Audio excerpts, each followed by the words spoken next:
ba na hindi nagkulang ang SB19 sa mga paalala sa mga do's and don'ts sa concert nilang natapos? Mula sa SB19, narito ang nakakatuwa na ibinahagi nila sa big screen kung saan sinabi nilang no outside food or drinks. Ni-reenact pa nga ng SB19 ang lahat ng mga dapat gawin at hindi dapat gawin sa nasabing concert. Ayan po, sila mismo ang nagbigay ng mga dapat o hindi dapat ipasok doon sa venue. Ayan po si Ja, hindi siya pinayagan dahil meron po siyang napakalaking camera. So bakit po ba pinagbabawalan sa isang concert ang ganitong mga professional cam? Kasi syempre ang nais nga ng concert na ito ay ma-enjoy mo yung view, ma-enjoy mo yung pakikinig doon sa nasabi nga pong concert. We want everyone to have a great view of the stage. Please keep your big cameras at home.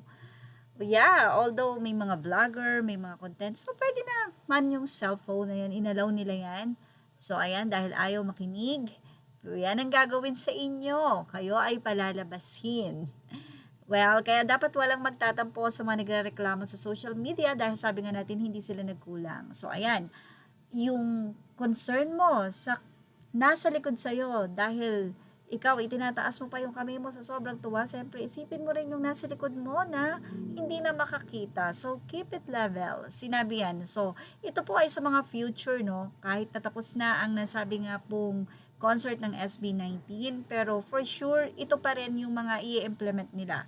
Pwedeng madagdagan pa yan. So depende dun sa laki, sa dami ng ina-expect na tao na darating. And yan, nakaupo ang lahat, tapos hindi ka makapagpigil, ayan, tumayo ka na nga. So, ayan, bawal po yan.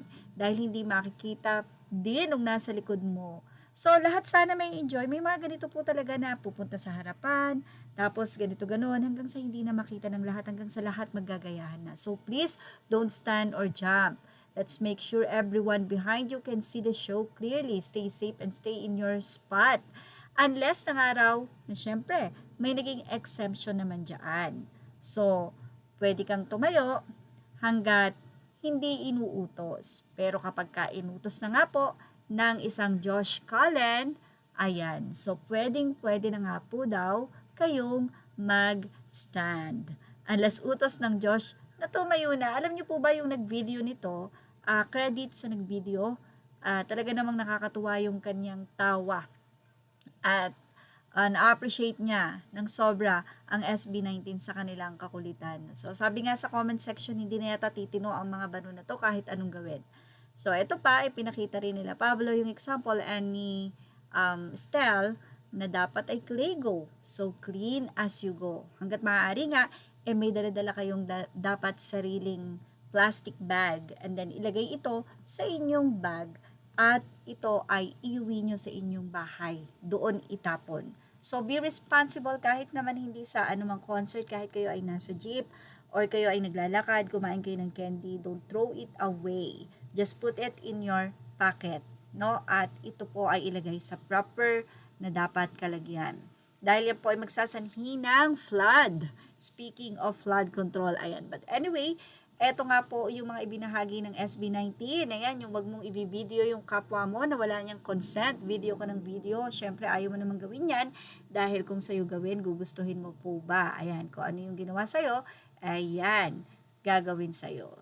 So, smile, you're on video. Pero by entertainment or entering your consent to being filmed and recorded by one's entertainment, your likeness may be used for promotional or archival purposes. So, syempre, katulad yan, may nag-film.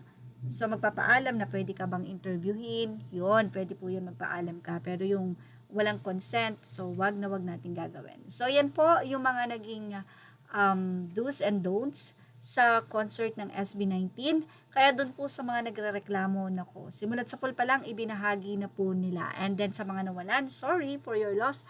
Sana po makita dahil mababait naman ang 18. At yan ang ating Showbiz Now update. Images are all credit to the rightful owners. Thank you for watching Showbiz Now.